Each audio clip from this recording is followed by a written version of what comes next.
Hello friends, welcome to my channel. তো কেমন আছো সবাই? আশা করছি প্রত্যেকে ভালো আছো। তো এসডিএফএক্স এর কিছু গুরুত্বপূর্ণ আপডেট নিয়ে তোমাদের সঙ্গে চলে এসেছি আমি। তো ভিডিওটা স্কিপ না করে সম্পূর্ণ ভিডিওটা দেখো এবং এসডিএফএক্স এর কিছু গুরুত্বপূর্ণ আপডেট নিয়ে তোমাদের সঙ্গে আজকে আমি আলোচনা করব।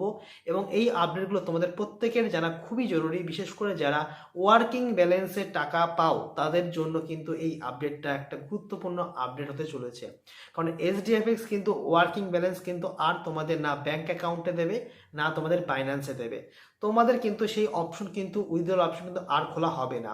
তোমাদের তাহলে এই ওয়ার্কিং ব্যালেন্সটা তোমরা কিভাবে উইথড্র করতে পারবে বা কিভাবে তোমরা সেটাকে ইউজ করতে পারবে, সেটাই কিন্তু আজকে তোমাদেরকে এই ভিডিওতে আলোচনা করব। আর একটা কথা বলে রাখি, যারা ফেব্রুয়ারি মাসে টাকা নিয়ে টেনশনে আছো, কারণ মার্চ মাসে কিন্তু এখনো পর্যন্ত সেই অপশন খোলা হয়নি।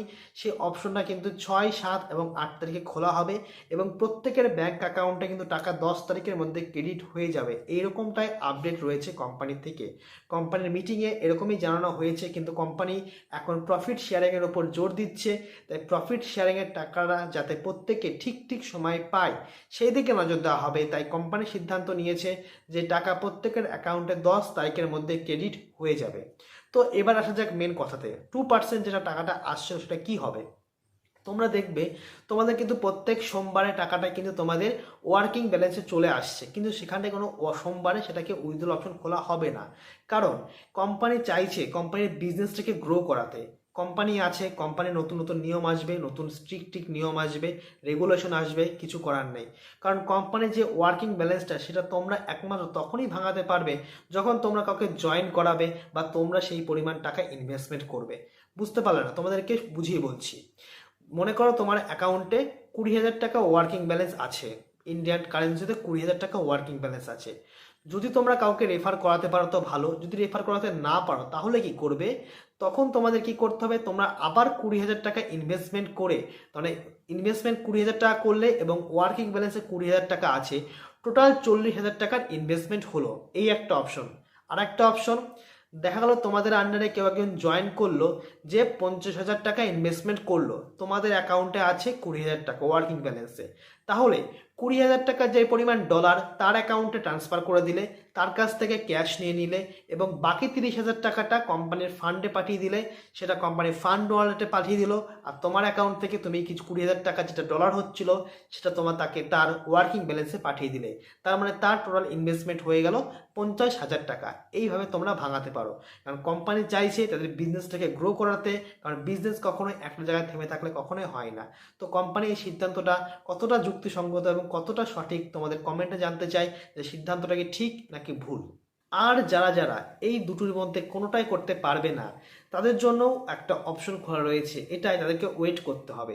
কোম্পানি যতদিন না পর্যন্ত তাদের এসডিএমই যে কয়েনটা সেটা কোনো এক্সচেঞ্জে লিস্টেড করছে, ততদিন পর্যন্ত তোমাদেরকে ওয়েট করতে হবে। কারণ কোম্পানি যখন কয়েন এক্সচেঞ্জে লিস্টেড হয়ে যাবে, তখন কিন্তু কোম্পানি টোটাল পেমেন্টটাই এসডিএমইতে দেবে। কিছু পরিমাণ টাকা হয়তো ব্যাংকে দেবে, কিন্তু ম্যাক্সিমাম 80% পেমেন্টটা কিন্তু তারা এসডিএমএ কয়েনে দেবে। তখনই তোমরা একমাত্র সেই যে ওয়ার্কিং ব্যালেন্সটা তখনই ভাঙাতে পারবে, তার আগে কিন্তু তোমাদের হাতে কোনো অপশন খোলা নেই। হয় তোমরা নিজে কিছু পরিমাণ টাকা ইনভেস্টমেন্ট করে রিইনভেস্টমেন্ট করো, আর না হয় তোমাদের কাউকে শেয়ার করে বা কাউকে ট্রান্সফার করে সে তাদের কাছ থেকে টাকা কালেক্ট করে নাও। এই একটা অপশন খোলা রয়েছে। আর বলি, যারা যারা এসডিএফএক্স এর এডুকেশন প্যাকে এলিজেবল হয়েছো, তারা হয়তো বহু লোক করছে কোর্সটা এবং বহু লোক কিন্তু কোর্সটা করছে না। তো যাদেরকে বলবো, যারা কোর্সটা করছো না, তারা বলবো যারা এলিজেবল অলরেডি হয়ে গেছো, অবশ্যই কোর্সটা করো। কারণ কোর্সটা করতে কিন্তু কোনো পরিমাণ টাকা তোমাদেরকে দিতে হচ্ছে না। তো তোমরা কোর্সটা করো, অনেক কিছু শিখতে পারবে। সেখানটা কিন্তু আমাদের বিখ্যাত একজন ট্রেনার রয়েছে, তিনি আমাদেরকে কোর্স করাচ্ছেন এবং আশা করছি তোমরা কিন্তু 6 মাস পরে কিন্তু একটা ভালো একটা ট্রেনার হতে পারবে এবং নিজেরাও কিছু ইনভেস্টমেন্ট করতে পারবে। আর রইল প্রিন্সিপাল উইথড্রলের কথা। প্রিন্সিপাল উইথড্রল কিন্তু মার্চ মাসে চালু হচ্ছে না। কোম্পানি কিন্তু যখন মিটিং হয়েছে তখন বলেছিল মার্চ মাসে চালু হবে, যাই হোক কোনো কারণবশত সেটা মার্চ মাসেও সে 100% কিন্তু প্রিন্সিপাল উইথড্রল করা যাবে না।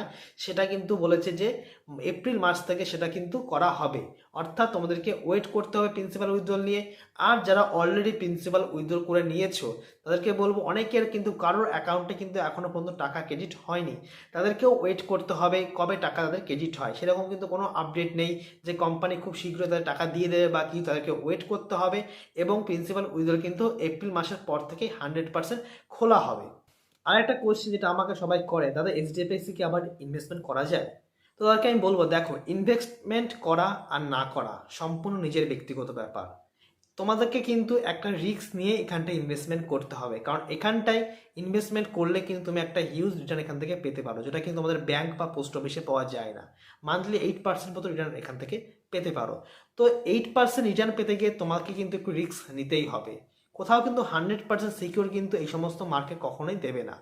আজকে কোনো বিজনেস করতে গেলে সেখানটাও কিন্তু আমাদের একটা রিস্ক থেকে যায়, বিজনেসটা কিন্তু হবে কি হবে না তার কিন্তু শিওরিটি কিছু থাকে না। বিজনেসটা কিন্তু সম্পূর্ণ নষ্ট হতে পারে, আবার বিজনেসটা গ্রো করতে পারে। তো এইচডিএফএস সেম টু সেম এরকম, আমরা কিন্তু জানি না যে এইচডিএফএস কতদিন চলবে কি চলবে না।